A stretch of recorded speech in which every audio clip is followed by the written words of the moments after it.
Hello friends, मैं फिर से आ चुका हूं आप लोगों के लिए एक नए एपिसोड के साथ। तो हेलो गाइस, मैं हूं राज और आप लोग देख रहे हैं राज द स्टोरी। तो आज का वीडियो शुरू करने से पहले मैं आप लोगों को बता दूं, अगर आप लोग चैनल पर नए आए हो तो प्लीज़ चैनल को लाइक सब्सक्राइब एंड कमेंट जरूर कर देना। तो शुरू करते हैं आज का स्टोरी, तब तक के लिए bye bye. CH-279 bring the action. I repeat abort the mission. The mission is compromised. I repeat, we need immediate support. We are facing the god of death.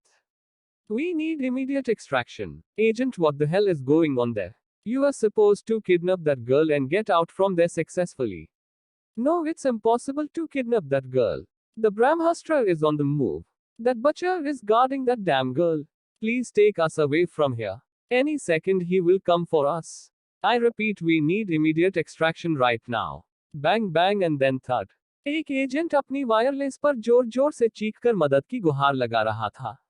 वो खुद इतना डरा हुआ था कि वो बार बार अपने सीनियर से उसे और उसके साथियों को बचाने की बार बार मांग कर रहा था और मिशन को खारिज करने की मांग कर रहा था। उसकी बातों से ये साफ पता चल रहा था कि वो किसी ब्रह्मास्त्र की बात कर रहा था और वो ब्रह्मास्त्र कोई और नहीं, शौर्य ही था। पूरी दुनिया की एजेंसीज ने पिछले कई दिनों से शौर्य के किसी भी एक्शंस और मिशन के बारे में नहीं सुना था, तो उन्होंने शौर्य को अपने हिसाब में पकड़ा ही नहीं और वो लोग भारत में मिशन पर आ गए। पर उन्हें क्या पता था कि शौर्य उन्हें उनके सामने मिलेगा। इन सभी घटनाओं की शुरुआत हुई थी स्कूल के ब्रॉडकास्टिंग रूम से। जैसे ही दोपहर के शिफ्ट के बच्चे क्लासरूम के अंदर चले गए तो स्कूल असेंबली जिस ब्रॉडकास्ट रूम से की जाती थी वहां अचानक शौर्य पहुंच जाता है और माइक को कंट्रोल में लेकर वहां असेंबली के लिए आए बच्चों को सीधा उनके क्लास के अंदर जाने के लिए कह देता है।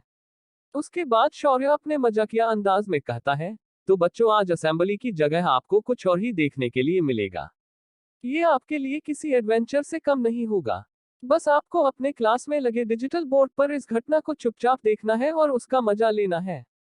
आज हम आपको एक रेस्क्यू ड्रिल लाइव दिखाने वाले हैं और आपको अपने क्लास टीचर्स के साथ अंदर बैठकर इसे देखना है।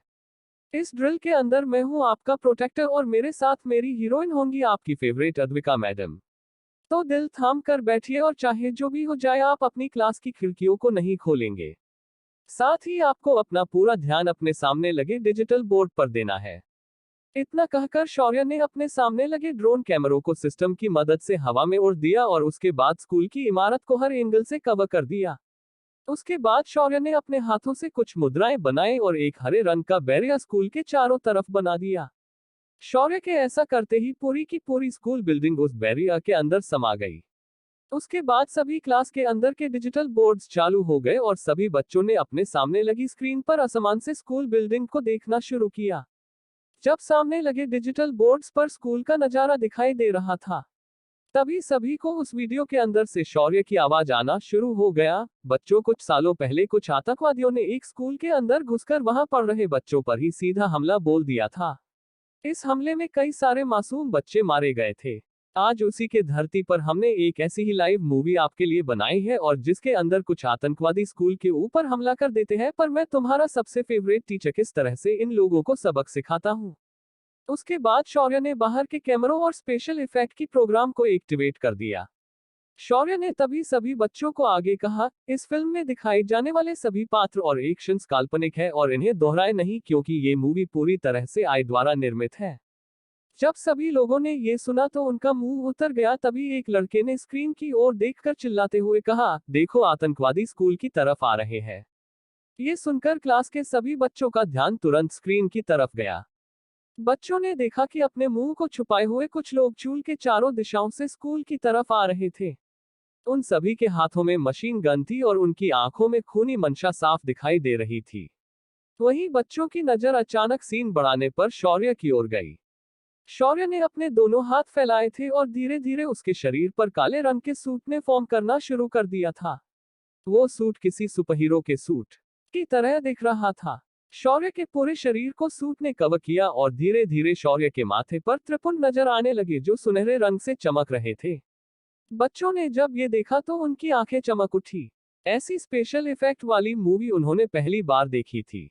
इधर सिस्टम एक खाली क्लासरूम के अंदर बैठकर अपने सामने कई सारी स्क्रीन्स एक साथ शफल कर रही थी और उसे एडजस्ट कर रही थी। होस्ट, तुम्हारे इस सुपरहीरो वाले ड्रामे के लिए तुम मुझसे ऐसी गधा मजदूरी नहीं करवा सकते। ये चीटिंग है। मुझे इसके बदले ढेर सारे जंक फूड खाने हैं। ये सुनकर शौर्य मुस्कुराया और बोला, ठीक है मेरी दादी, मैं तुझे बहुत सारा जंक फूड जरूर खिलाऊंगा। उसके बाद शौर्य के चेहरे के भाव थोड़े सख्त हो गए, क्योंकि फ्रंटलाइन की टीम स्कूल कैंपस में एंटर हो चुकी थी। सारे एजेंट्स कलाबाजियां खाते हुए तेजी से खुद को छुपते छुपाते हुए स्कूल बिल्ड की ओर बढ़ रहे थे। वही कैमरे पर बच्चों ने देखा कि स्नाइपर्स की एक टीम दूर से बिल्डिंग के ऊपर निशाना लगाकर बैठी है, और कुछ दूरी पर कुछ वैन थी जिसके अंदर कुछ लोग कंप्यूटर के आगे बैठकर सभी चीजों पर नजर रख रहे थे। पर उन्हें अभी तक कुछ भी अजीब नहीं लगा।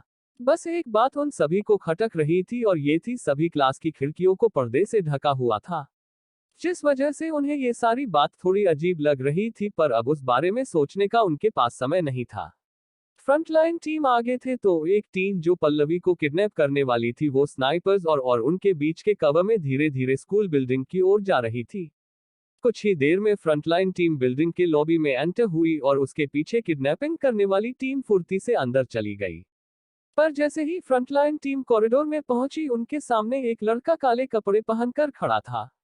उन्होंने तुरंत उस पर अपनी बंदूकें तानी, पर तभी वह लड़का तेजी से दीवार के ऊपर आड़ा चलते हुए सेली की तरफ उल्टा हो गया। ये सब इतनी तेजी से हुआ कि ड्रोन कैमरों को ये सीन स्लो मोशन में दिखाना पड़ा। बच्चों ने जब ये सीन देखा, एक साथ शोर मचाना शुरू किया।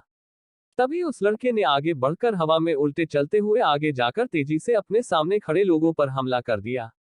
ये शौर्य था, जो अपने नए सुपरहीरो वाले अवतार में था। शौर्य ने अपने पहले ही वार में सीलिंग पर लटकते हुए ही एक एजेंट की गर्दन को पकड़ा और उसे घुमा दिया। गर्दन टूटने के क्रैक की आवाज हुई और वह एजेंट सीधा जमीन पर बेजान होकर गिर गया। ये देखकर बाकी एजेंट्स ने तेजी से शौर्य पर गोलियों बरसाना शुरू किया, पर शौर्य अचानक छत से गायब हो गया। अगले ही पल शौर्य उन लोगों के बीच था। शौर्य ने अपने हाथों और पैरों को एक उचित दिशा में मोड़ लिया, और उसके बाद उन एजेंट्स को कुछ समझ आए उससे पहले ही उसके वार सभी के ऊपर एक के बाद एक होकर बरसने लगे। कुछ ही पलों में सारे एजेंट्स जमीन पर बिखर गए थे। शौर्य ने उसके बाद उन एजेंट्स की एक बंदूक उठाए और किसी प्रोफेशनल शूटर की तरह बंदूक को सेट किया, और उसने जिंदा बचे घायल एजेंट्स को उसने थोप दिया। वहीं एजेंट्स के शरीर पर लगे कैमरे से टेक टीम ने शौर्य का चेहरा देखा और उसे अपनी डेटाबेस में सर्च किया। कुछ ही देर में उनके सामने शौर्य की जानकारी आ गई। उसमें शौर्य की तस्वीर थी और आगे एक ही शब्द लिखा था, ब्रह्मास्त्र। ये देखते ही टेक टीम के लोगों के हाथ पैर ठंडे हो गए। इधर तब तक किडनैपिंग की टीम पल्लवी के क्लास के सामने पहुंच गई थी, और सभी बच्चे स्क्रीन पर ये सब ध्यान से देख पा रहे थे। उन एजेंट्स में से एक ने आगे बढ़कर उस रूम के दरवाजे पर जोरदार किक मारी और अपनी गन को सामने तानते हुए बोला, हाथ ऊपर वरना तुम्हें भून दिया जाएगा। पर जब उसने अपने सामने देखा तो उसके सामने एक टाइट ड्रेस में अद्विका उसे एक कातिलाना नजरों से देख रही थी। इधर जैसे स्क्रीन पर बच्चों ने अद्विका को देखा, सभी जवान लड़के उछल उछल कर चिल्लाने लगे और कुछ तो ने तो सीटियां बजाना शुरू किया। वहीं पृथ्वी भी एक क्लासरूम के अंदर से ये देख पा रहा था। उसकी क्लास बराबर उस जगह थी जहां शौर्य उन लोगों को मार रहा था। उसने धीरे से दरवाजा खोला और बाहर देखा, पर जब उसने अपने सामने मरे हुए लोगों की लाशें देखी, उसकी हालत एकदम से खराब हो गई। तभी स्क्रीन पर अद्विका की आवाज सुनाई दी, सरप्राइज। तभी बड़ी क्लास के बच्चों ने उसके वाक्य को पूरा करते हुए कहा, मदरफा। जब लड़कियों ने लड़कों को ऐसा कहते हुए सुना तो उन्होंने कानों पर हाथ रख लिए थे। पर अद्विका ने असल में आगे ऐसा कुछ नहीं कहा था। अद्विका को अपने सामने देखकर उस एजेंट ने उस पर तुरंत गोली चला दी, पर अद्विका बिजली की तेजी से उस एजेंट के सामने आए और अगले ही पल उसने अपने हाथों से उस एजेंट के हाथों की गन को खोलकर रख दिया, और वो एजेंट कुछ समझ नहीं पाया, पर तभी अखरोट फूटने जैसी आवाज हुई और वह एजेंट अपने दोनों पैरों के बीच के हिस्से को पकड़कर जमीन पर बैठ गया। तभी पीछे से आए रहे एजेंट्स ने भी तुरंत अद्विका पर गोली चला दी, पर अद्विका ने उस नीचे बैठे एजेंट को उसकी बालों से पकड़कर उठाया और उन आती हुई गोलियों के सामने कर दिया। कुछ ही पल में वो उन एजेंट्स की गोलियां उनके सामने खड़े उस अधमरे एजेंट के शरीर में लग गई और उसका शरीर गोलियों से छलनी हो गया। आज वैसे भी थोड़ा रक्तपात का सीन इस उम्र के बच्चों को डराने वाला नहीं था, क्योंकि लगभग सभी बच्चे 16 साल के ऊपर या 16 साल के थे। वहीं निचली क्लास में जो स्ट्रीम हो रहा था वो एक एनिमेटेड वर्जन स्क्रीन पर दिख रहा था, और खून की जगह हरे रंग का धुआं निकल रहा था, ताकि इससे बच्चों के मन पर प्रभाव ना हो। इधर फ्रंटलाइन टीम के एक ग्रुप को शौर्य ने खत्म कर दिया था। वो तुरंत तेजी से स्कूल की बाएं ओर चला गया और देखा कि बास्केटबॉल कोर्ट के ऊपर कई एजेंट्स तेजी से दौड़ते हुए आ रहे थे। शौर्य ने अपने हाथ में एक बॉल उठाया और तेजी से दौड़कर ड्रिबलिंग करते हुए उन एजेंट्स की तरफ गया। उसने एक झटके से पहले एजेंट के सीने पर बॉल को बाउंस किया और उसके बाद उसने उस उछाले हुए बॉल को हवा से ही उसी एजेंट के सिर पर मार दिया। उस एजेंट का सिर बॉल के इम्पैक्ट से पिचक गया और वो ढेर हो गया। तभी उस टीम के एक मेंबर ने शौर्य पर बंदूक तानी और निशाना लगाते हुए उसने गोली चला दी, पर तभी शौर्य ने किसी सुपर एक्शन स्टार की तरह खुद को हवा में उछलते हुए फ्लिप मारी और अपने हाथों को जमीन पर टिकाया और अपने दोनों पैरों को जोड़कर उस एजेंट के ठुड्डी पर लात मारी। वो एजेंट हवा में उछल गया और सीधा बास्केट रिंग की ओर चला गया। अगले ही पल स्टूडेंट्स ने देखा कि वह एजेंट सीधा बास्केट के अंदर सिर के बल गिर गया और रिंग को पार करके नीचे अपने सिर के बल गिरकर ढेर हो गया। बाकी एजेंट्स को अब रिएक्ट करने का समय मिल गया था और उन्होंने तुरंत अंधाधुंध शौर्य पर गोलियां बरसानी शुरू की। तभी स्क्रीन पर सीन चेंज हुआ और बच्चों ने देखा कि उनकी खूबसूरत टीचर किसी एक्शन हीरोइन की तरह उछलकर किक्स पंचेश मारकर दुश्मनों को खत्म कर रही थी। उसके एक एक गुस्से में एक एक आदमी ढेर हो रहा था, पर आज उसने कुछ किसी भी तरह की काट चाट नहीं की। अद्विका की लड़ने की स्टाइल एकदम उग्र और आक्रामक दिख रही थी। उसका हर वार बड़ी ही निर्दयता से दुश्मन को घायल किए जा रहा था, पर दुश्मन का एक भी सदस्य उसे छू नहीं पा रहा था। इधर शौर्य ने अब तक अंदर से लोगों को निपटा दिया और किसी निंजा की तरह ग्राउंड पर ऐसे भागने लगा कि ड्रोन कैमरा भी उसे ट्रैक नहीं कर पा रहे थे। शौर्य ने एक ही छलांग में 10 मीटर ऊंची स्कूल कंपाउंड की दीवार को पार किया और वहीं से हवा में उछल गया और उसने हवा से ही स्लो मोशन में घूमते हुए अपने बंदूक निकाली और एक के बाद एक छुपे हुए स्नाइपर्स को मारना शुरू कर दिया। शौर्य का हर एक निशाना एकदम सटीक था और बिना चुके वो अपने दुश्मनों को खत्म कर रहा था। ये सीन बच्चों ने अभी तक किसी भी मूवी में नहीं देखा था। सभी बच्चों को ऐसा लगने लगा था कि शौर्य हवा में खड़ा है और उन स्नाइपर्स को मार रहा है। जब सभी स्नाइपर्स एलिमिनेट हुए तब जाकर टेक टीम को याद आया कि शौर्य की असल पहचान क्या है। He is a demon, he is here, the death god of Indian agency is here. He is damn Brahmastra of Indian agency. Please abort the mission has been compromised. Agents ने अपने अपने देश में बैठे अपने वरिष्ठों को बताना शुरू किया। जब दूसरे तरफ के लोगों ने भी ब्रह्मास्त्र शब्द सुना तो पहले उन्हें याद नहीं आया, पर अगले ही पल उनके चेहरे सख्त हो गए और वो चिल्लाकर कहने लगे, Abort the mission. Try to leave that place alive. Get the hell out from there. अपने सीनियर्स के ऑर्डर मिलते ही टेक टीम जिस वैन में थी उन्होंने अंदर गए एजेंट्स को कॉल करके बताने कोशिश की, तभी उन्हें एक ठंडी आवाज सुनाई दी, The agents you are trying to reach are on the way to hell. Now you can also have another option to contact them by following them to the hell. Phone पर यह आवाज बंद होते ही तेज धमाकों के साथ वहां टेक स्पोर्ट के agents को लेकर खड़ी वैन उड़ गई। इधर बच्चे इस फिल्म को देखकर हैरान थे। उन्हें अपनी आंखों पर यकीन नहीं हो रहा था, क्योंकि जो एक्शन उन्होंने आज देखा था वो एकदम अलग लेवल पर था। पर तभी सभी ने देखा कि स्क्रीन पर शौर्य उन्हें ही देख रहा था। उसने अपना हाथ हिलाते हुए बस इतना ही कहा, The show ends here. उसके बाद स्क्रीन्स ब्लैंक हो गई और अगले ही पल क्लास के अंदर की लाइट्स चालू हो गई।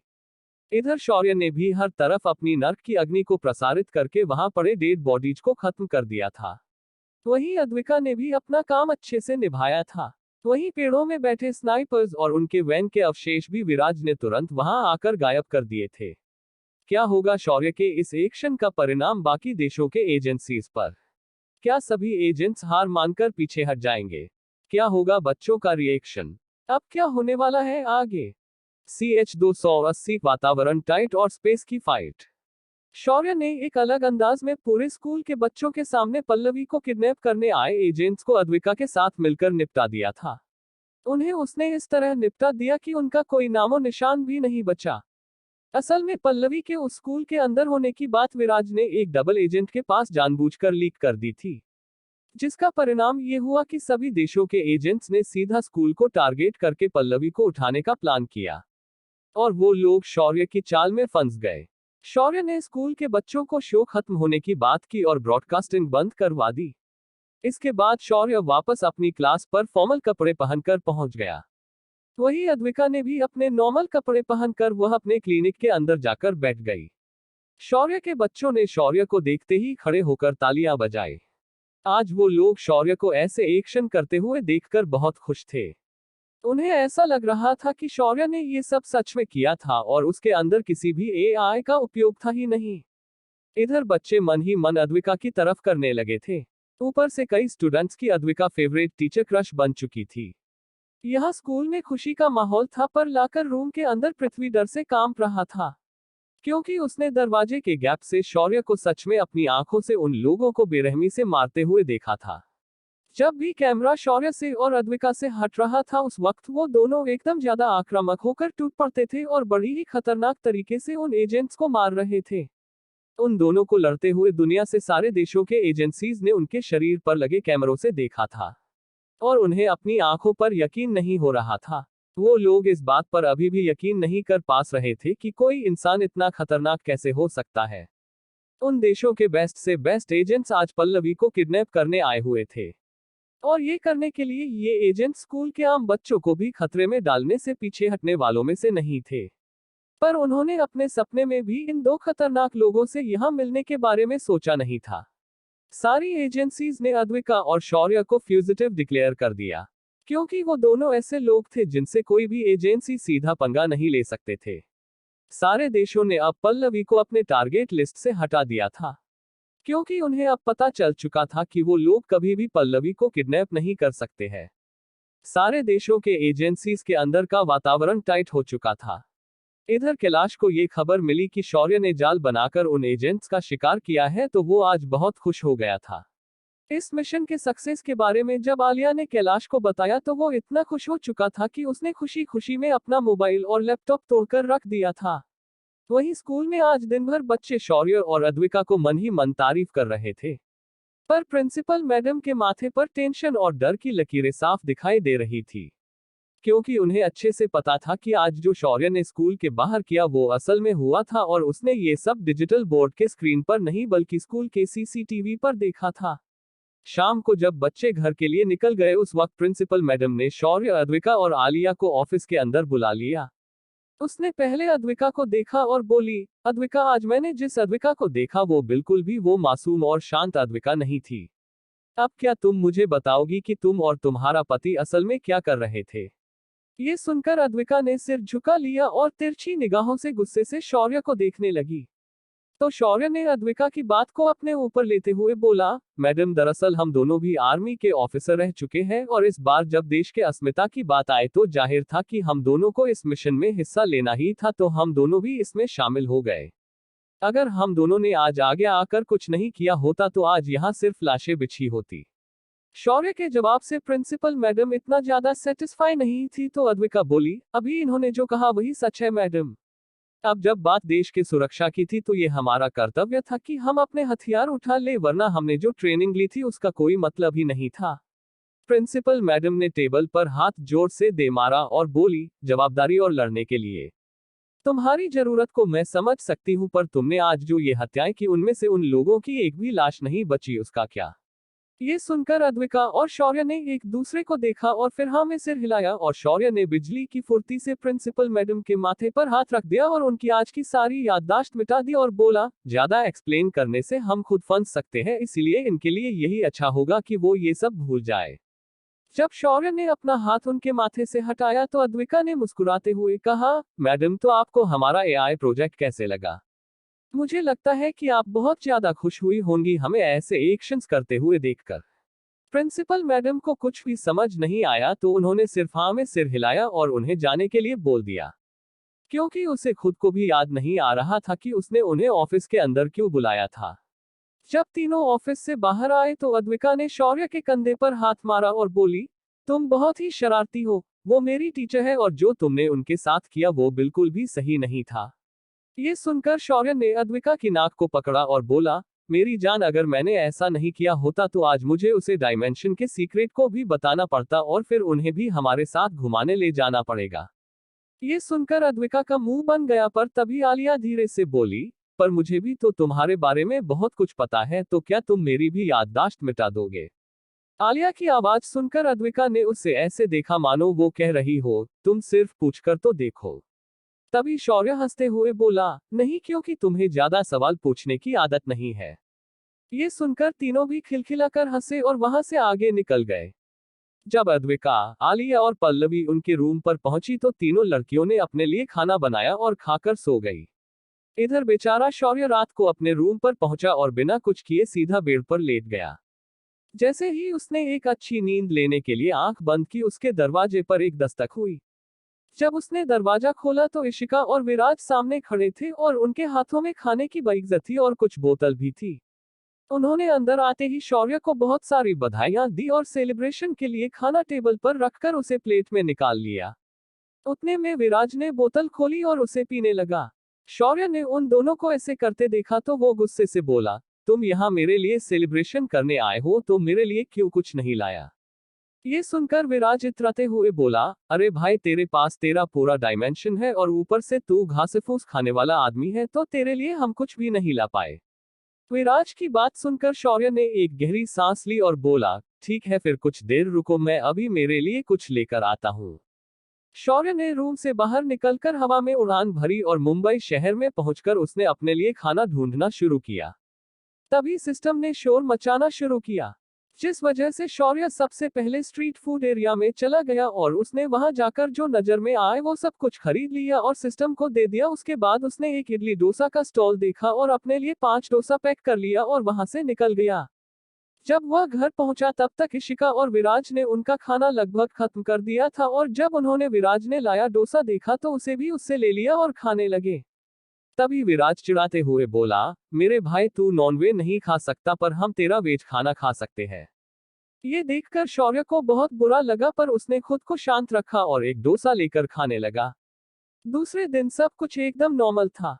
ऐसे ही करते करते अगले 2 हफ्ते बीत गए, पर अब किसी भी एजेंसी ने कोई हरकत नहीं की। सोमवार के दिन जब शौर्य स्कूल पहुंचा तो आलिया शौर्य के पास आए और थोड़ी चिंता जताते हुए बोली, शौर्य, हमारा सैटेलाइट वेपन लॉन्च होने के लिए तैयार है, पर अभी अभी मिली इंटेल के अनुसार हमें पता चला है कि कई देशों ने अपने एंटी बैलिस्टिक मिसाइल्स को उसी ओर रुख करके रखा है जिस ओर हम हमारा वेपन ऑर्बिट में छोड़ने वाले हैं। ये सुनकर शौर्य ने लापरवाही से कहा, हाँ तो आलिया थोड़ा हिचकिचाते हुए बोली, सरकार को डर लग रहा है कि ये देश हमारे वेपन्स को इंटरसेप्ट कर लेंगे और उसे हवा में ही नष्ट कर देंगे। तो मैं ये कहना चाहती हूँ कि अगर तुम हवा में रुककर हमारे वेपन की रक्षा कर पाओ तो बहुत अच्छा होता। ये सुनकर शौर्य के माथे पर बल पड़ गए। उसने एक गहरी सांस ली और बोला, एजेंट आलिया, क्या आप मुझे सच सच बताएंगी कि अपने ऐसे कितने लोगों को ये बताया है कि मैं हवा में उड़ सकता हूँ? शौर्य के इस सवाल पर आलिया थोड़ा सहम गई और हल्के से बोली, सिर्फ कैलाश सर को ही मैंने ये बताया था, वो भी ऐसे कि वो यकीन कर पाए। मैंने उन्हें बताया कि तुम्हारे पास एक ऐसा डिवाइस है जिससे तुम आसमान में बहुत ऊंचाई तक आराम से जा सकते हो। उस पर शौर्य ने दांत पीसते हुए पूछा, बस इतना ही, कुछ और नहीं? आलिया ने तुरंत अपना सिर नामे हिलाया और सिर झुकाते हुए पीछे चली गई। इधर अब शौर्य सोच में पड़ गया था। वो असल में अब इस मिशन में इन्वॉल्व नहीं होना चाहता था, पर ये चीज इन लोगों को कौन समझाएगा? ऊपर से उसके अंदर का देशभक्त उसे इस काम को करने से मना नहीं करने दे रहा था। फिर कुछ सोचकर शौर्य ने कहा, आलिया, तुम अब मेरा एक काम करो, कैलाश को बता देना कि मेरा डिवाइस खराब हो चुका है, पर एक आदमी है जो इसे करने के लिए तैयार हो गया है। पर उसकी एक शर्त है कि उसके नाम को पूरा देश इसके बाद जानेगा। शौर्य की बात आलिया को बिल्कुल भी समझ में नहीं आई तो शौर्य ने उसे समझाते हुए कहा, तुम कैलाश को बताओगी कि इस मिशन में शूर भैरव हिस्सा लेगा और वो ये खुद कर लेगा, पर शर्त यही है कि उसका नाम सबके सामने रिवील किया जाएगा। ये सुनकर आलिया सोच में पड़ गई और फिर उसने आगे पूछा, पर शौर्य, क्या तुम्हें उस पर इतना यकीन है कि वो अकेले इन कॉन्टिनेंटल मिसाइल्स के अटैक से हमारे वेपन को बचा पाएगा? इस बात पर शौर्य ने मुस्कुराते हुए बोला, तुम उसकी चिंता मत करो। मैं ये पूरे दावे के साथ कह सकता हूं कि अगर वो इस काम को नहीं कर पाया तो मैं भी नहीं कर पाऊंगा। शौर्य की बात सुनकर उसने फोन लगाकर सारी बात कैलाश को दे देती है। कैला भी इसे सुनकर खुश हो जाता है और वो लॉन्च की जगह और उसके कोऑर्डिनेट तुरंत आलिया को मैसेज के जरिए भेज देता है। इधर शौर्य की हाँ मिलते ही कैलाश ने तुरंत मुकुंद रंजन को अलर्ट कर दिया और आज ही रात को लॉन्च की तैयारी करने के लिए कहा। इधर मुकुंद रंजन ने भी तुरंत अपने टीम के साथ मिलकर अपने सैटेलाइट वेपन को रेडी कर दिया। इधर शौर्य को जैसे ही लॉन्च का टाइम पता चला तो उसने अपना पूरा हुलिया बदलने का निर्णय लिया। शौर्य ने खुद को भैरव रूप में तैयार किया। उसने अपने कमर पर बाघ की खाल को लपेट लिया। उसके बाद उसने अपने शरीर पर भस्म मर दिया। उसके ऊपर उसने अपने माथे पर त्रिपुंड को बनाया। अपने बालों को नियंत्रित करके अपनी जटायुक्त बालों को खुला छोड़ दिया। हाथ में उसने त्रिशूल की जगह चंद्रहास को लिया और असमान की ओर निकल गया। असमान में पृथ्वी के अयनांबर में प्रवेश करते ही उसने अपनी शक्तियों को खुला छोड़ दिया, क्योंकि यहाँ उसकी आभा से कुछ भी प्रभावित नहीं होने वाला था। इस वक्त शौर्य उस जगह पर खड़ा था जहां देश का सैटेलाइट वेपन ऑर्बिट में प्रस्थाप होने वाला था। इधर जैसे ही बाकी देशों को खबर मिली कि भारत आज ही अपने सैटेलाइट वेपन को लॉन्च करने वाला है, तो वो सभी लोग अपने हथियारों को भी रेडी करके बैठ गए। जैसे ही भारत के सतीश धवन अंतरिक्ष लॉन्च पैड से वह हथियार निकला, दूसरे देशों ने भी उसे इंटरसेप्ट करने के लिए अपने हथियार छोड़ दिए। पर बाकी देशों ने देखा कि उनके हथियार इस रॉकेट के पास पहुंचने से पहले ही हवा में फट रहे थे और वापस नीचे जमीन की ओर गिरने लगे थे। तभी नासा जो इस पर नजर रखे हुए थे, उन्होंने सैटेलाइट कैमरे से कुछ तस्वीरें खींची। जब सभी ने उस तस्वीर को देखा तो उनकी आंखें फटी की फटी रह गई, क्योंकि उन्होंने जो देखा वो कोई आम चीज नहीं थी। स्पेस ऑर्बिट के अंदर एक आदमी खड़ा था जिसके हाथ में तलवार थी। उसके माथे लगा त्रिपुंड साफ दिखाई दे रहा था। उसकी आंखें लाल थी और वो नीचे की तरफ देखकर आते हुए रॉकेट को देखते हुए मुस्कुराए जा रहा था। उस प्रतिमा को नासा और बाकी विदेशी स्पेस एजेंसीज में काम करने वाले भारतीय मूल के लोगों ने देखा तो उन्होंने अपने हाथ जोड़े और साष्टांग प्रणाम करने लगे। वहीं भारत के साइंटिस्ट्स ने इसे देखा तो उन्होंने भी हाथ जोड़कर साष्टांग प्रणाम किया। कैलाश को भी अभी तक यकीन नहीं हो रहा था कि उसने आखिर क्या देखा। जब वह रॉकेट शौर्य के सामने आया तो उसने ध्यान से पूरे प्रोसेस को शांति से देखा और उस हथियार को ऑर्बिट में स्टेबल होने दिया। जैसे ही वह हथियार स्टेबल हुआ, मुकुंद बहुत ज्यादा खुश हुआ और उसने वो खबर प्रधानमंत्री जी को दे दी। प्रधानमंत्री जी ने उस वक्त कैलाश को कांटेक्ट किया और असमान में उस तैर रहे आदमी के बारे में पूछा, पर कैलाश ने सिर्फ इतना कहा, ये हमारे कोतवाल है, शूरभैरो। इस मिशन के सक्सेस के बाद प्रधानमंत्री ने एक प्रेस कॉन्फ्रेंस रखी। तभी एक जर्नलिस्ट ने शौर्य के बारे में सवाल पूछा, सर क्या आप उस हवा में उड़ने वाले इस इंसान के बारे में जनता को कुछ बताना चाहेंगे? प्रधानमंत्री जी ने धीरे से एक गहरी सांस ली और बोले, हाँ ये इंसान ही है, पर उसे हमारे यहाँ शूरभैरो कहा जाता है। शूरभैरो। धीरे धीरे लोगों ने शूरभैरो को हर तरफ ढूंढा पर उन्हें वो कहीं नहीं मिला, पर देश के अंदर शूरभैरो को भगवान भैरो मानने लगे। कुछ जगहों पर सिंदूर लगाकर पत्थर की मूर्तियां भी स्थापन हो गई। इधर बाकी स्पेस एजेंसीज ऑफिस में मौजूद लोगों को कुछ भी समझ नहीं आ रहा था, पर प्रधानमंत्री के जवाब को सुनकर उनके भी एक्सप्रेशन बदल गए। एक भारतीय वैज्ञानिक अंदर आया और बोला, ये भैरो है, काशी के कोतवाल। तभी दूसरा भारतीय वैज्ञानिक बोला, नहीं ऐसा नहीं हो सकता, क्योंकि उनके हाथ में खून से सनी तलवार से साफ पता चल रहा था कि इन्होंने ने डमरू और त्रिशूल नहीं बल्कि खग को धारण किया था। क्या पूरी दुनिया अब शूरभैरो को जानने लगेगी? क्या शौर्य ऐसा करके किसी बड़ी मुसीबत में तो नहीं फंस रहा? क्या सामना कर पाएगा इन मिले हुए 100 से भी अधिक देश और बाकी के दुश्मनों को भी शौर्य हरा पाएगा? CH-281 आदित्य की मात और बच्चों की वापसी। शौर्य ने दुश्मन देशों बैलिस्टिक मिसाइल्स को बीच हवा में ही उड़ाकर नष्ट कर दिया था और भारत के उस सैटेलाइट हथियार को आखिरकार उसके ऑर्बिट में प्रस्थापित कर दिया था। उस सैटेलाइट हथियार के प्रस्थापित होते ही पूरी दुनिया भारत के खिलाफ तिलमिला उठी, पर भारत सरकार ने उस पर ध्यान नहीं दिया। सभी देशों ने जानबूझकर भारत पर प्रतिबंध लगाना शुरू किया और कई सारे इकोनॉमिकल और व्यापारी प्रतिबंध भारत के ऊपर लगा दिए, जिस वजह से देश में विरोधी दलों के लोगों ने हंगामा मचा दिया था। वही कुछ वोक लोगों ने देश को सोशल मीडिया पर भला बुरा कहना शुरू किया। इन सभी बातों से शौर्य को कोई फर्क नहीं पड़ने वाला था, ना ही मौजूदा सरकार को। उन्हें ये अच्छे से मालूम था कि ये हथियार देश को कितना मजबूत बना सकता था। इस हथियार की खासियत ये थी कि ये सोलर फ्लेयर्स की ऊष्मा को सोखकर उसे कंसंट्रेटेड फॉर्म में रख सकता था और जब भी जरूरत पड़े उस वक्त इसका उपयोग लेजर बीम की तरह कर सकता था। इस हथियार में किसी भी तरह का गोला बारूद भी नहीं था। इसके अंदर कुछ सोलर सेल्स थे और कुछ कांच लगी हुई थी, बाकी कुछ भी नहीं। अगले कुछ दिनों तक पूरे देश में शूरभैरो की चर्चा हो रही थी। कई जगहों पर उसके कपड़ों और उसके रूप को देखकर एनिमेटेड पोस्टर्स बनाकर हर जगह चिपकाए गए, क्योंकि जो शूरभैरो ने किया वो कोई आम इंसान नहीं कर सकता था। ये किसी भी एंगल से इंसान तो कर ही नहीं सकता, क्योंकि इंसान आयन मंडल में जा नहीं सकता और वहां टिक नहीं सकता, पर ये इंसान वहां खड़े रहकर मुस्कुरा रहा था। वो भी बिना किसी स्पेस सूट के। इसी वजह से आम लोगों ने उसे देवता बुलाना शुरू कर दिया।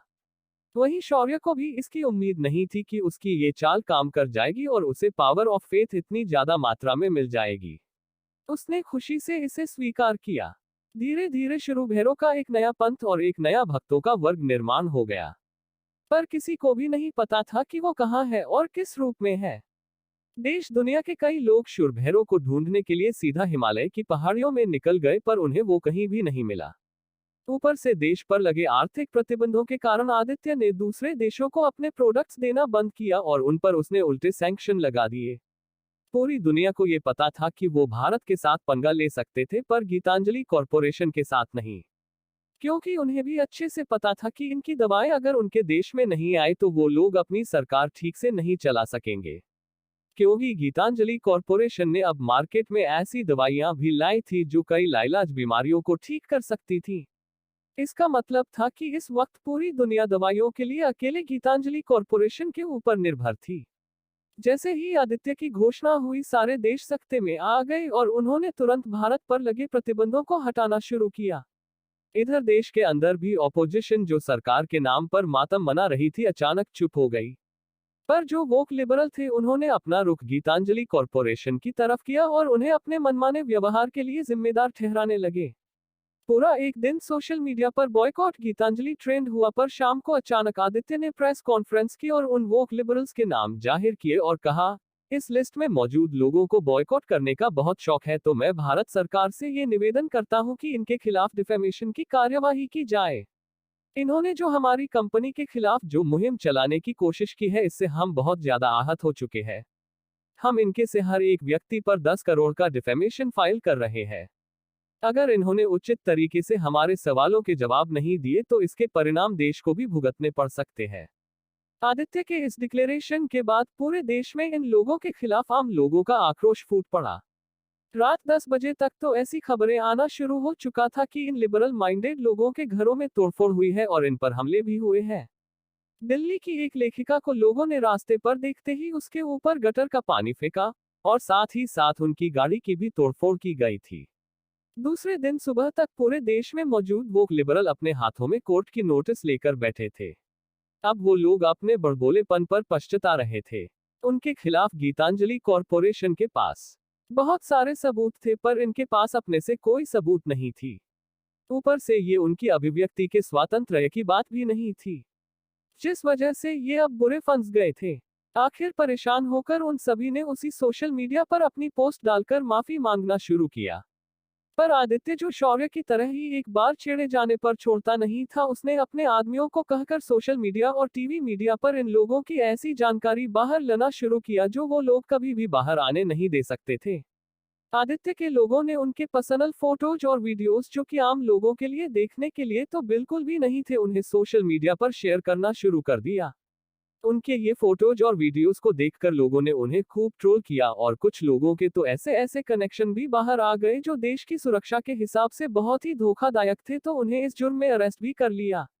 एक दिन में आदित्य ने कई लोगों की बनी बनाई सोशल मीडिया की और कई और प्लेटफॉर्म की जिंदगी बर्बाद करके रख दी। इधर शौर्य अपनी स्कूल टीचर की लाइफ और कॉलेज लाइफ में तालमेल बिठाकर अपनी आम जिंदगी को एंजॉय कर रहा था। अब पल्लवी के सिर से खतरा टल गया था, पर पल्लवी ने अपना 10वीं का पूरा साल यहीं पर निकालने का फैसला किया। आलिया लेकिन उसके साथ नहीं रह सकती थी, तो कैलाश ने आलिया की जगह एक नई ऑफिसर को भेज दिया।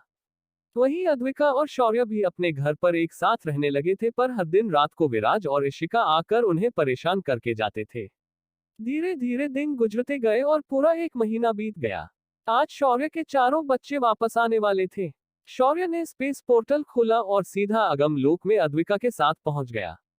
यहां पहुंचते ही बच्चों को उनका एहसास हुआ और वो बिजली के रफ्तार के साथ उनके सामने प्रकट हो गए। अपने बच्चों को अपने सामने देखकर अद्विका के अंदर की मां जाग गई और उसने तुरंत उन्हें अपने गले से लगा लिया। अपने बच्चों को उसने 1 महीने तक खुद से दूर रखा था। बच्चों ने उसके बाद शौर्य पर झपट्टा मारा और उसकी बाहों में समा गए। चारों बच्चों में कुछ ज्यादा बदलाव नहीं आए थे, मगर उनकी साधना पूरी तरह स्टेबल हो चुकी थी। अब वो लोग पूरी तरह आम बच्चों के साथ घुलने मिलने के लिए तैयार हो गए थे। शौर्य अपने बच्चों को वहां से वापस लेकर अपने घर पर लौटा। घर के नीचे रहने वाले उस्ताद ने सबसे ज्यादा बच्चों को मिस किया था। बच्चों की आवाजें जब उनके कानों पर पड़ी वो खुद दौड़कर बाहर आ गए तो उन्होंने बच्चों को अपने सामने देखा। उन्होंने तुरंत अन्य अपने घर पर बुला लिया और उन्हें मिठाइयाँ खाने के लिए दी। दूसरे दिन सुबह शौर्य ने बच्चों को पहले स्कूल भेजने के बारे में सोचा तो अद्विका ने उसे कहा कि वो बच्चों को अपने साथ स्कूल लेकर जाएगी। जिस पर शौर्य को भी कोई आपत्ति नहीं थी तो अद्विका ने बच्चों को अपने साथ आइडियल इंटरनेशनल स्कूल में लेकर आई। इस स्कूल का प्री प्राइमर डिपार्टमेंट अलग कैंपस में था। अद्विका ने यहां आकर बच्चों के एडमिशन की बात की तो वहां मौजूद लोग अब हैरानी से अद्विका को देखने लगे। उन्हें अद्विका किसी भी एंगल से 4 बच्चों की मां लग नहीं रही थी। पर उन्हें जो आगे झटका लगा वो उससे भी ज्यादा बड़ा था, क्योंकि इन बच्चों का पिता कोई और नहीं स्कूल का फेवरेट टीचर शौर्य था। जब से दोनों ने स्कूल ज्वाइन किया था किसी को भी ये पता नहीं था कि शौर्य और अद्विका पति पत्नी है। उन्हें तो बस यही लगता था कि वो दोनों एक दूसरे को पहले से जानते हैं तो उनका एक दूसरे के साथ इतना नजदीक आना बस आम बात है। पर जब उन्हें ये पता चला कि वो दोनों असल में पति पत्नी है उनके पैरों तले जमीन खिसक गई। इतने दिनों से जो फीमेल टीचर शौर्य पर अपनी नजरें गड़ाए बैठी थी उनके अरमान आंसुओं में बह गए। प्री प्राइमरी के स्टाफ ने तुरंत शोर मचाकर ये बात स्कूल के व्हाट्सएप ग्रुप पर डाल दी। जब सभी टीचर्स को ये बात पता चली पूरा स्कूल हिल गया था। धीरे धीरे उस दिन ये बात पूरे स्कूल के बच्चों तक भी पहुंच गई। कई लोग इस बात से खुश हो गए कि इन दोनों की जोड़ी भी ऐसी लगती थी कि वो एक दूसरे के साथ परफेक्ट मैच हो। बड़ी क्लास के बच्चों को जब ये बात पता चली तो उन्हें इतना ज्यादा अजीब नहीं लगा पर उनकी उत्सुकता तो इनके बच्चों को देखने में थी। आज प्री प्राइमरी के कैंपस के सामने दोपहर के शिफ्ट के बड़ी क्लास के बच्चे वहां जमा हो गए थे। उन्होंने जब 4 छोटे छोटे और क्यूट बच्चों को स्कूल गेट से बाहर आते हुए देखा तो वो लोग खुद को रोक नहीं पाए और उन्होंने उन चारों को गोदी में उठा लिया और उन्हें अपने साथ सेकेंडरी के कैंपस में लेकर आ गए। इधर बच्चों को भी बहुत अच्छा लग रहा था क्योंकि उनके साथ आज खेलने के लिए उनसे बड़े बच्चे थे। अद्विका ने जैसे तैसे अपने बच्चों को बड़े बच्चों के गिरफ्त से छुड़ा लिया और उन्हें अपने क्लिनिकल रूम के अंदर लेकर आए और बैठ गई। शौर्य के बच्चे भी काफी क्यूट थे जिस वजह कुछ हो समय में वो चारों सभी बच्चों तथा टीचर्स के फेवरेट बन गए। ऊपर से ये चारों बहुत ही समझदार और मैच्योर वार्ता करते थे जिस वजह से सभी लोगों को ये चारों बच्चे बहुत पसंद आने लगे। दोपहर को लंच टाइम के दौरान कक्षा 9वीं के बच्चों ने 10वीं के बच्चों को कबड्डी के मैच के लिए चैलेंज कर दिया था जिस वजह से स्कूल के सभी बच्चे ग्राउंड पर आ गए थे। जाहिर था कि ध्वनिल भी इसे देखने के लिए अपने भाई बहनों के साथ यहां पहुंच गया था। कबड्डी का मुकाबला बहुत ही कांटे का था। एक 10वीं के रेडर को पकड़ने के लिए 9वीं कक्षा के 4 बच्चों ने घेरा बना लिया और उसे उठाकर मैदान से बाहर फेंक दिया। और वो लड़का सीधा जाकर अग्निशिखा के ऊपर गिरने वाला था।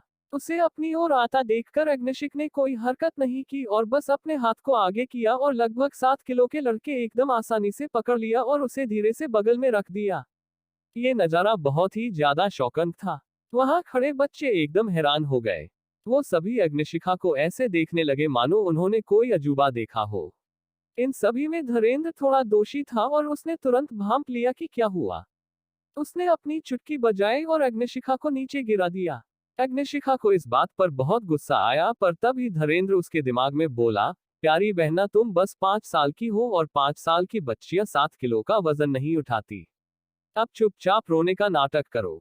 उसकी आवाज सुनते ही अग्निशिखा रोने लगी, जिस वजह से सभी को लगा कि इस लड़के के गिरने से उसे कहीं चोट लगी होगी। उसके सामने गिरा हुआ लड़का भी तुरंत उठकर अग्निशिखा को प्यार से समझाने लगा और उसे तरह तरह की चीजें देने के वादे करने लगा।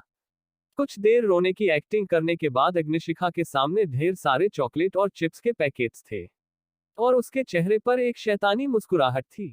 जब शाम को सभी लोग घर वापस आए तो अद्विका को प्रिंसिपल मैडम का फोन आया।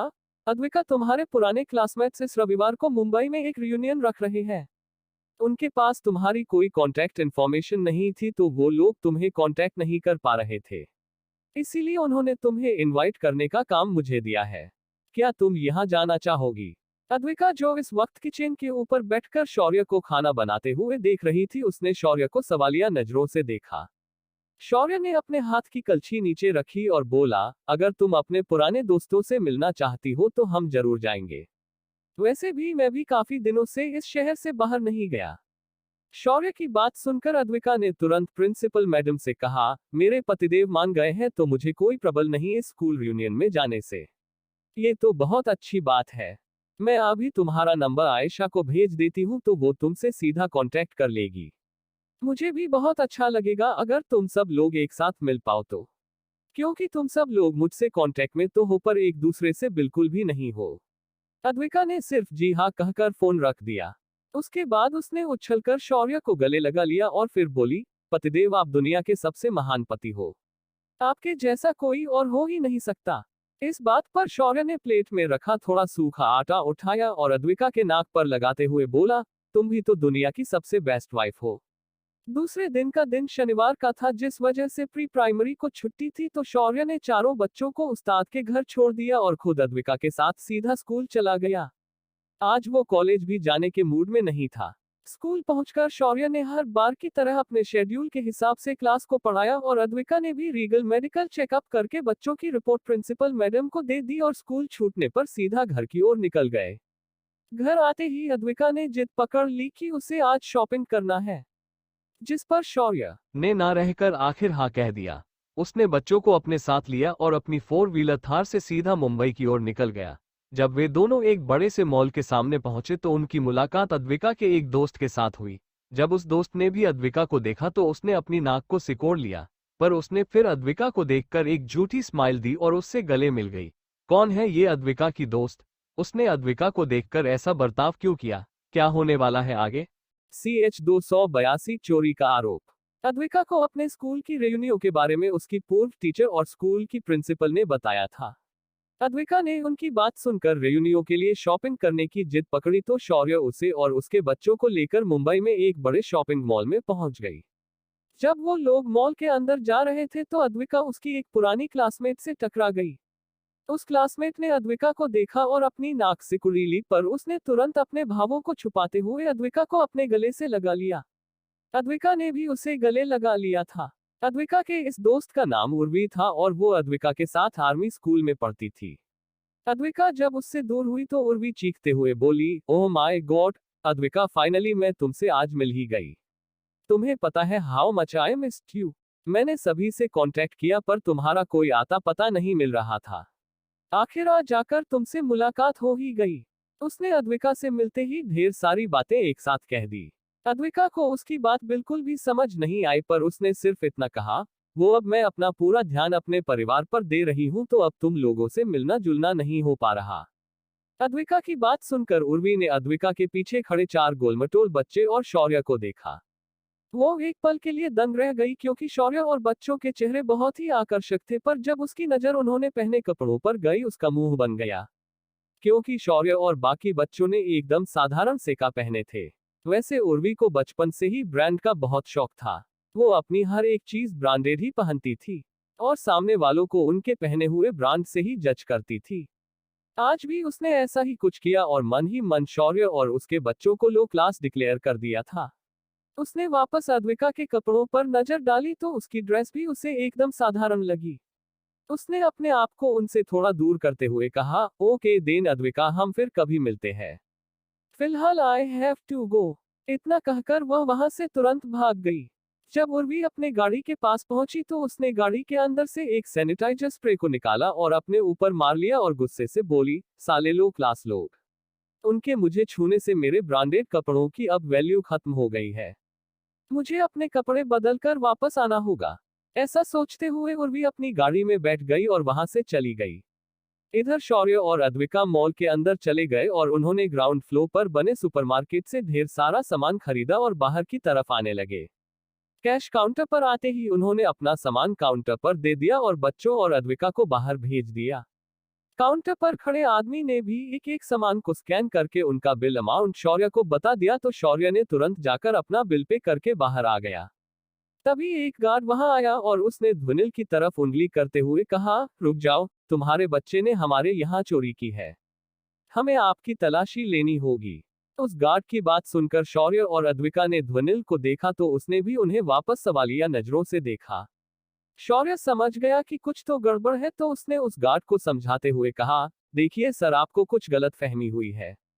मेरे बच्चे पूरा समय मेरे साथ ही अंदर शॉपिंग कर रहे थे, तो मैं ये गारंटी के साथ कह सकता हूँ कि उन्होंने आपके यहाँ। शौर्य ने इतना ही कहा था कि गार्ड गुस्से से बोला, हर चोर का बाप यही कहता है कि गुनाह उसके बेटे ने किया ही नहीं होगा। अब चुपचाप हमें आपका सामान चेक करने दो, वरना हम तुम्हें यहाँ से जाने नहीं देंगे। उस गार्ड की बात शौर्य को खटक गई और उसने सीरियस आवाज में गार्ड से कहा, भाई साहब, आप सच में किसी और बच्चे की बात रहे हैं, क्योंकि हमारे बेटे ने चोरी नहीं की है।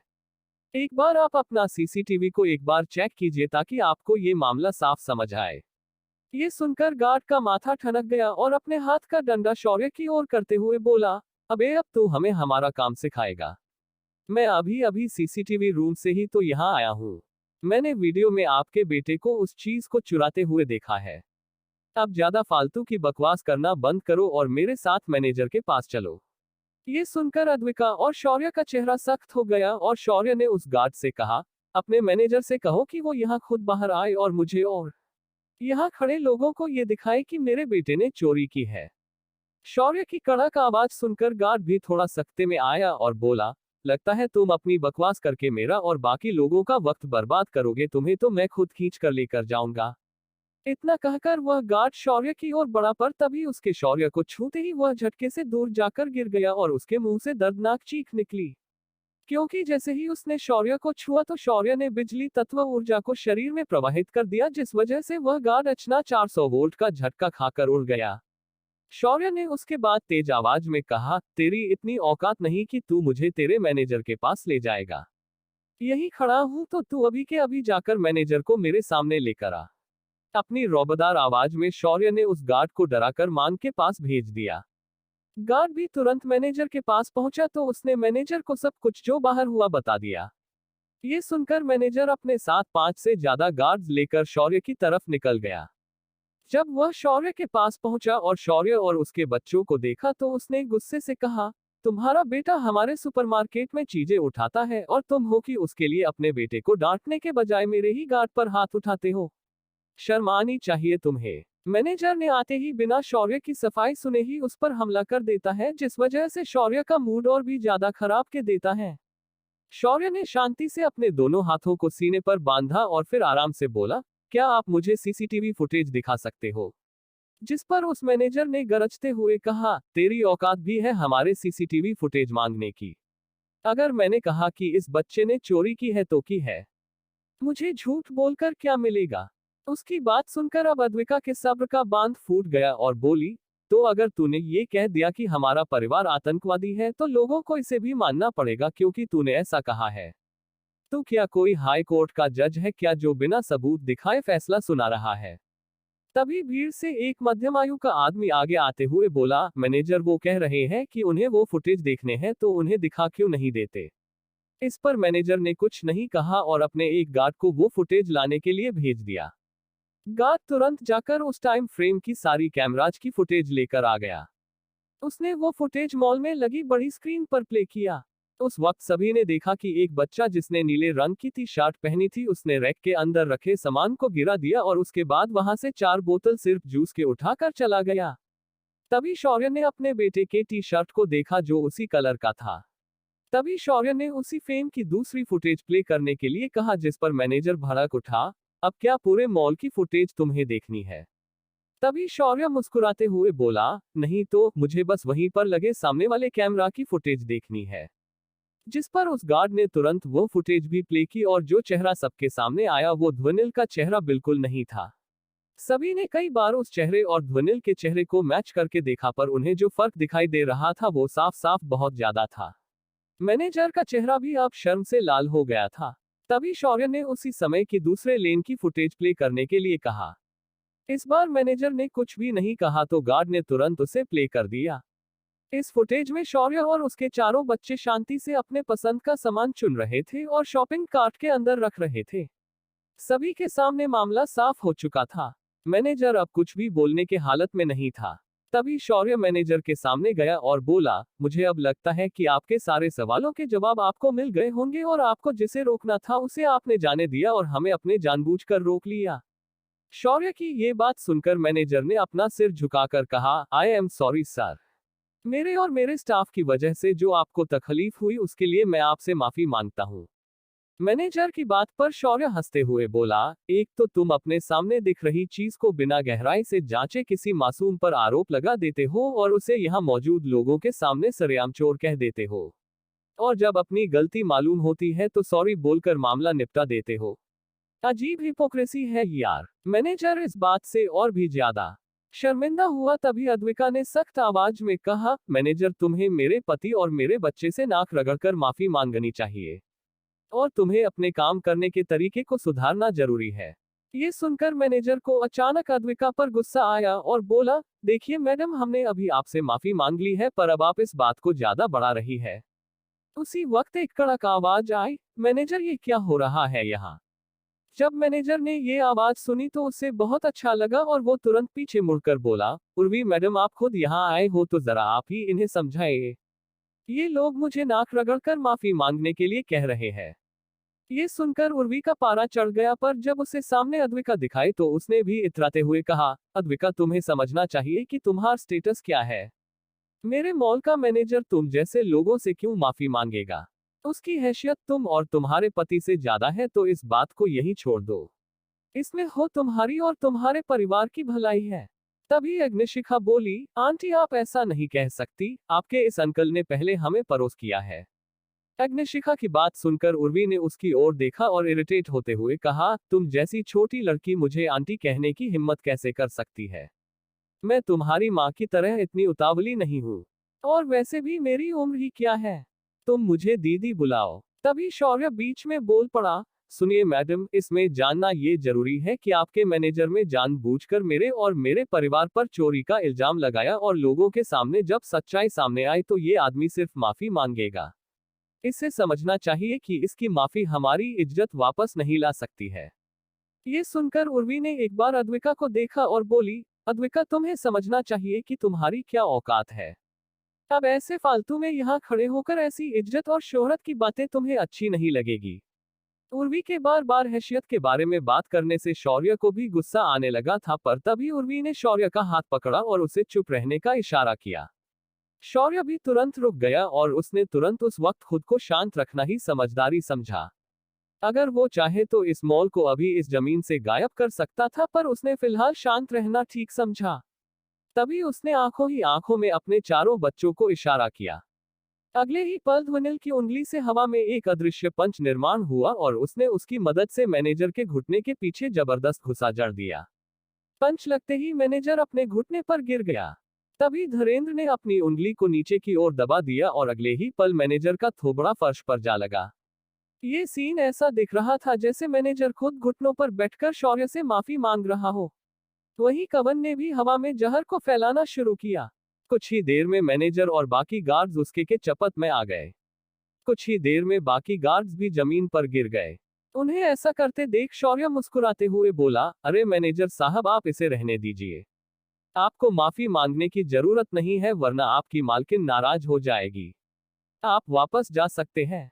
इतना कहते हुए शौर्य वहां से मुड़कर निकल गया। पर उनके शरीर में कावा द्वारा फैलाया हुआ जहर धीरे धीरे काम करने वाला था, पर इससे उनकी मौत तो नहीं हो सकती थी, मगर जब तक इनके शरीर के अंदर होगा तब तक ये अपना सिर उठाने के काबिल नहीं रहेंगे। इसीलिए कवन ने इस जहर को खुद ही नाम दिया था, हेड डाउन जहर। वहीं उर्वी खड़े खड़े ये सब देखकर आग बबूला हो रही थी, क्योंकि शौर्य और अद्विका ने उसके नौकर को अपना सिर झुकाने पर मजबूर कर दिया था।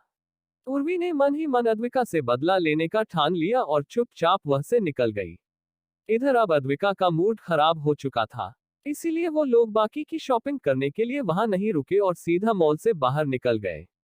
अद्विका ने फिर बाहर आकर दूसरे मॉल में जाकर खुद के लिए अच्छे कपड़े खरीद लिए और साथ ही शौर्य और बच्चों के लिए भी अच्छे कपड़े खरीद लिए, पर उसे अभी भी उर्वी की वो बात बार बार याद आ रही थी और वो थी अपनी हैसियत। अद्विका वैसे तो चुप रहने वालों में से बिल्कुल नहीं थी। अगर उसने चाहा होता तो वो अब तक उर्वी पैरों पर खड़े रहने लायक भी नहीं छोड़ती, पर उसने आज उसे जाने दिया क्योंकि वो इन आम लोगों के सामने फालतू का तमाशा नहीं करना चाहती थी। वैसे भी कल रियूनियन है तो इसका हिसाब वो कल अच्छे से करना चाहती थी। अभी तक उर्वी को ये पता नहीं था कि अद्विका भी कल रियूनियन में आने वाली है, तो उसने जानबूझकर अपने स्कूलमेट्स के ग्रुप में एक मैसेज पोस्ट कर दिया, जिसके अंदर उसने जो लिखा था उसे सभी ने पढ़ लिया और सभी ने उस पर भद्दे भद्दे कमेंट कर दिए। ऐसा क्या मैसेज उर्वी ने ग्रुप के अंदर पोस्ट किया था, क्या कल की रियूनियन यादगार होगी या होगी उसके अंदर तबाही? क्या अद्विका भी खुद के गुस्से को काबू करने की कोशिश कर रही है? CH 283 रियूनियन है या रोस्टिंग शो? अद्विका और शौर्य की उर्वी से उसके मॉल के अंदर बहस हो गई और अब तक पहली बार शौर्य और अद्विका बिना कुछ कहे वहां से निकल गए। पर कवन और ध्वनिल ने अपना काम कर दिया था। इधर मुंबई के अंदर रात भर शॉपिंग करने के बाद अद्विका, बच्चे और शौर्य वापस घर के लिए निकल गए। दूसरे दिन रविवार था तो चारों बच्चे और शौर्य सुबह जल्दी उठने से रहे तो सिर्फ अद्विका ही उठ गई और एक टिपिकल गृहिणी की तरह उसने घर का सारा काम निपटा दिया। जब सब कुछ हो गया तो शौर्य से उसने बाहर जाने की जिद पकड़ ली, जिस पर आखिर शौर्य ने उसकी बात मानी और वो उन्हें आसमान में उड़कर सीधा एक खास जगह ले गया जहां से एक ऐसा नजारा देख रहा था जिसे सिर्फ स्वर्ग लोक में देखा जाना संभव था। ये नजारा था कोंकण कड़ा। सह्याद्री पर्वत श्रृंखला में बसी ये जगह बहुत ही खूबसूरत और जादुई है। यहाँ आवाज का ध्वनि कई बार इको होता है। शौर्य ने सभी को यहाँ लाया और उनके लिए कुछ जंगली फल और सब्जियां तोड़कर लाए और उन सभी के लिए घर से लाए सामान का उपयोग करके एक गर्मा गर्म भुने हुए सब्जियों की डिश बना दी। सभी ने उसे मजे लेकर खाया और वहां बैठकर इसका आनंद लिया। उसके बाद वो सभी लोग समुद्र की ओर चले गए और वहां जाकर उन्होंने अपना बचा हुआ समय बिताया। वैसे तो शौर्य को अद्विका को बिकिनी पहने हुए बीच पर देखना था, पर अद्विका ने ऐसा करने से मना कर दिया और शौर्य के सारे अरमानों पर पानी फेर दिया। शौर्य अपने हाथ मसलता रह गया। उन्होंने शाम तक समुद्र किनारे पर अपना समय बिताया और फिर सभी ने अपनी शक्तियों को संचारित करके मुंबई की ओर जाने का निर्णय ले लिया। कुछ देर तक उड़ने के बाद शौर्य और उसका परिवार मुंबई पहुंच गया। आज के रियूनियन के लिए एक 5 स्टार होटल को चुना गया था। मुंबई का मशहूर कॉन्टिनेंटल होटल आज खास तरह से चमक रहा था, क्योंकि आज यहां पुनीत श्रीवास्तव आने वाला था। पुनीत इस देश और दुनिया का जाना माना नाम था, और होता भी क्यों नहीं, बंदे को 2 एक्टिंग के ऑस्कर्स मिले हैं। सबसे कम उम्र में एक्टिंग में इतनी ऊंचाई पाने वाला वह एकमेव भारतीय फिल्म स्टार था। इसी होटल के सामने शौर्य और अद्विका आकर रुक गए। फिर अद्विका ने अपना फोन निकालकर जाह्नवी को कॉल कर दिया। जाह्नवी तुरंत होटल के अंदर से बाहर आए और उसने आते ही अद्विका को गले लगा लिया।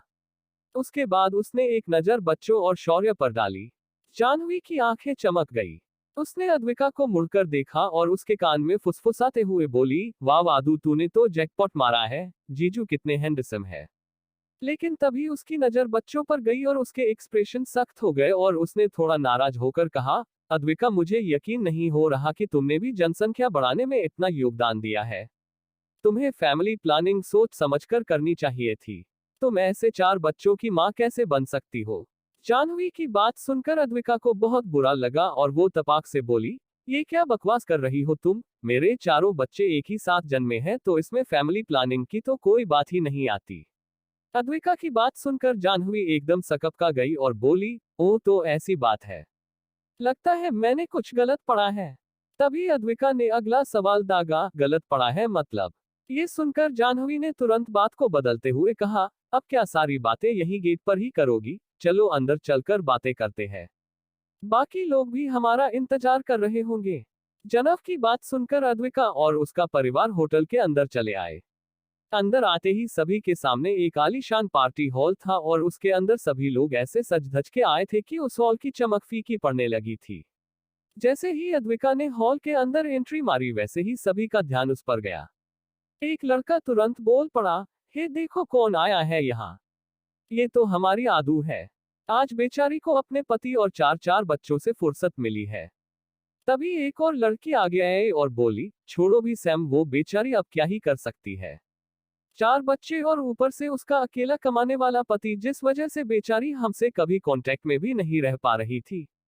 तभी एक और नक्शड़ी लड़की आगे आते हुए बोली, सभी लोग अपने अपने सामान पर ध्यान रखो क्योंकि आज अद्विका उसके पति और बच्चों के साथ आए हैं। कहीं हमारे सामान पर भी वो हाथ ना साफ कर दे। एक लड़का जिसने रेडिश ब्राउन ब्लेजर पहना था आगे आते हुए बोला, अद्विका, तुम अपने बच्चों को चोरी करने कैसे दे सकती हो? तुम तो स्कूल में ऐसी नहीं थी। क्या ये आदतें तुम्हारे बच्चों के अंदर तुम्हारे पति की वजह से तो नहीं है?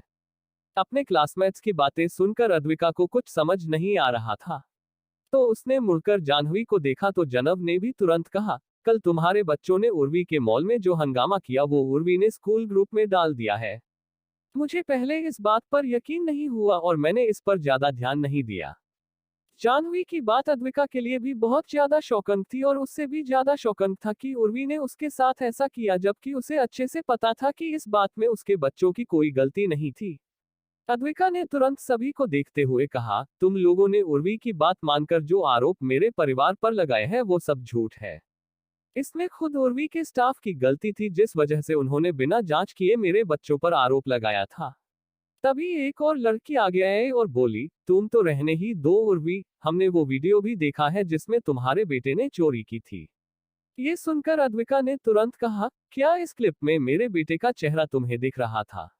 देखना क्या था? उर्वी ने हमें खुद ये बात कही है तो सच ही होगी क्योंकि उसे तुम जैसे लोगों से कौन सी दुश्मनी है जो वो जानबूझकर परेशान करेगी।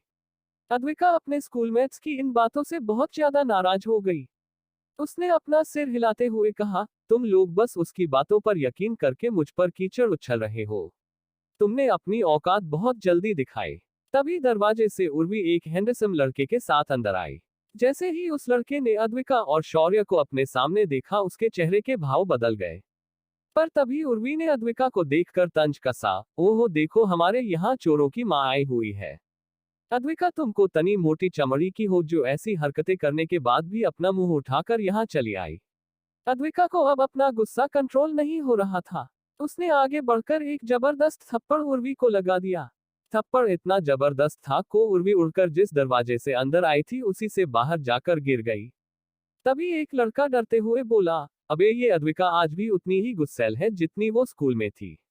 अब उर्वी की खैर नहीं है। अद्विका ने उसके बाद सभी को देखा और बोली, तुम लोगों को मेरे बारे में जो उर्वी ने बताया वो सब कुछ झूठ है और मेरे परिवार को उसने जानबूझकर बदनाम करने की कोशिश की है और इस बात को तुम्हें मानना है तो मानो या फिर भाड़ में जाओ।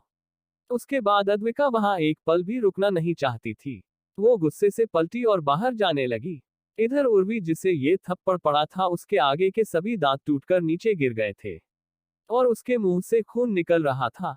उसने जैसे तैसे खुद को संभाला और दीवार के सहारे खड़ी हो गई और बाहर आती हुई अद्विका को देखकर बोली, अद्विका तुमने मुझ पर हाथ उठाकर अच्छा नहीं किया, मैं तुम्हें बर्बाद कर दूंगी। तुम अभी मेरी पॉवर्स को जानती नहीं हो। उसने फिर दरवाजे के अंदर खड़े अपने साथ आए लड़के को देखकर चीखते हुए कहा, अर्नव तुम देख क्या रहे हो? इन लोगों को तुम ऐसे कैसे जाने दे सकते हो? तभी अर्नव अपने ट्रांस से बाहर आया और पीछे मुड़कर अद्विका और उसके परिवार की तरफ बढ़ गया और उनके आगे आकर खड़ा हो गया। इतनी देर से शौर्य और उसके बच्चों ने कुछ भी नहीं कहा था और वो सब लोग चुपचाप इन लोगों की बातों को ध्यान से सुन रहे थे। जैसे ही अर्नव उनके सामने आया तो अद्विका और उसका परिवार तुरंत रुक गए। तभी शौर्य ने ठंडी आवाज में कहा, अर्नव तुमने फिर एक बार गलत लड़की चुनकर गलती की है। तुम्हारा कुछ नहीं हो सकता। शौर्य के इतना कहते ही अर्नव ने अपने हाथ जोड़े और बोला, I am very sorry mister Shaurya, मैं इसके बाद इस लड़की का मुंह भी नहीं देखूंगा। ऐसा कहते हुए अर्नव बगल में हट गया।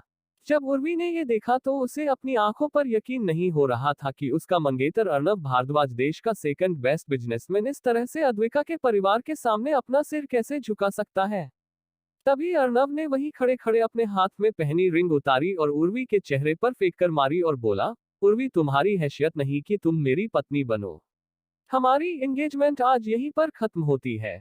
इसके बाद मुझे अपनी शक्ल भी मत दिखाना वरना मेरे जितना बुरा आदमी कोई और नहीं हो सकता। इतना कहकर अर्नव वहां से निकल गया। अद्विका को अब थोड़ा अच्छा लगने लगा था तो उसने उर्वी को देखते हुए कहा, क्या कहा था तुमने कि तुम मुझे बर्बाद कर दोगी? चलो अब मैं तुम्हें बताती हूँ कि असली बर्बादी का मंजर क्या होता है। इतना कहकर अद्विका ने उर्वी को बालों से पकड़ा और उसे उठाकर उसी पार्टी हॉल के अंदर फेंक दिया और सभी को देखकर बोली, कुछ देर पहले तुम सभी ने मुझ पर कई सारे आरोप लगाए क्योंकि ये बातें तुम्हें इसने बताई थी। अब मैं तुम्हें इसके बारे में बताती हूँ। अभी अभी इसके मंगेतर ने इसके साथ अपनी एंगेजमेंट तोड़ दी और वो भी यहाँ से चला गया। जिस मंगेतर के दम पर ये तुम सभी के सामने उछल रही थी वो इसे छोड़कर चला गया। फिर अद्विका ने गुस्से से सभी को देखा और बोली, अब बजे तालियां। जब मुझ पर ऐसे गंदे आरोप लगाकर तुम लोग बड़े मजे ले रहे थे ना तो अब क्या कहोगे?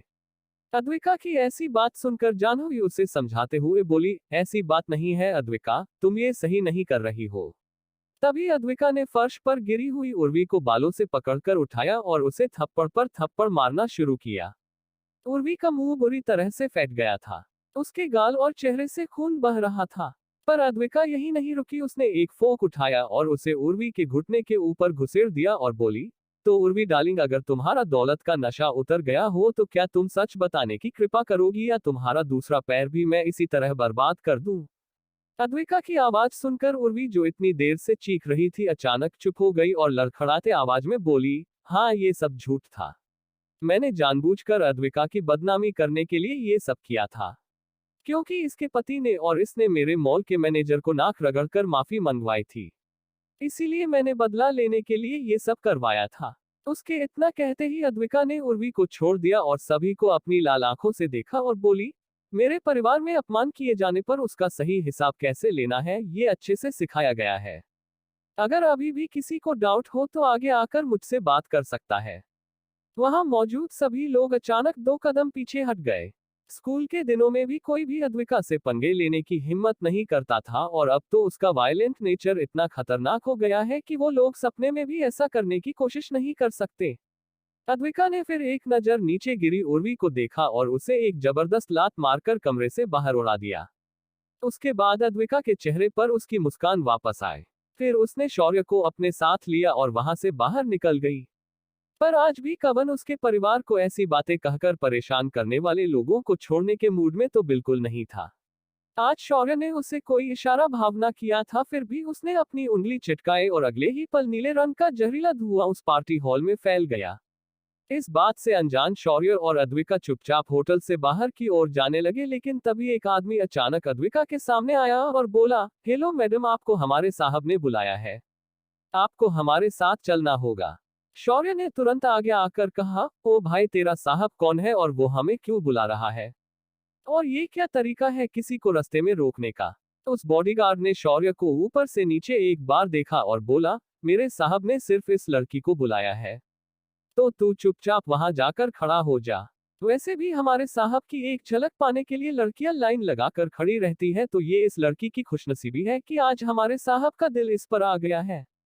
उसने अपनी बात खत्म ही की थी, उस बॉडीगार्ड को अचानक अपने गले में असहनीय दर्द महसूस हुआ। उसने जब गले की ओर देखा तो उसके घेरदार पेट के ऊपर से खून बह रहा था और उसकी आवाज नहीं निकल रही थी। उसकी वोकल कॉर्ड गले से बाहर निकलकर लटक रही थी। उसके बाद एक जोरदार लात के साथ शौर्य ने उस बॉडीगार्ड को लात मारी और बगल के झाड़ियों में उड़ा दिया। शौर्य के बच्चे और अद्विका के चेहरे पर कोई भाव नहीं थे। उन्होंने ऐसे कई लोगों को शौर्य के गुस्से से मारते हुए देखा था। वो लोग वहां से आगे निकल गए। जब वो लोग चलते हुए गेट के पास पहुंचे तो उन्हें फिर एक बार वैसे ही कपड़े पहने लोगों ने रोका जैसे पिछले आदमी ने पहने थे। उनमें से उनका लीडर इस बार आगे आया और बोला, ए लड़की, चुपचाप हमारे साथ चल। हमारे बॉस ने तुझे बुलाया है। उसने इतना कहा और अपने पीछे खड़े आदमियों को अद्विका को पकड़ने का इशारा कर दिया। पर तभी थोड़ी जमीन हिलने की आवाज हुई और धीरेन्द्र ने एक डकार मारी। कुछ मजा नहीं आया पापा। उस आदमी को कुछ समझ नहीं आया और वो अपने पीछे खड़े लड़कों के आगे आने का इंतजार करने लगा, पर कुछ देर इंतजार करने के बाद भी कोई आगे नहीं आया तो उसने पीछे मुड़कर देखा तो वहां कोई नहीं था। कौन है ये लोग जो शौर्य और उसके परिवार को बार बार रोक रहे थे? वो लोग कहाँ गायब हो गए? धीरेन्द्र ने आखिर डकार क्यों मारी? क्या उर्वी अपना बदला लेगी या अद्विका उसे और भी ज्यादा परेशान करने वाली है?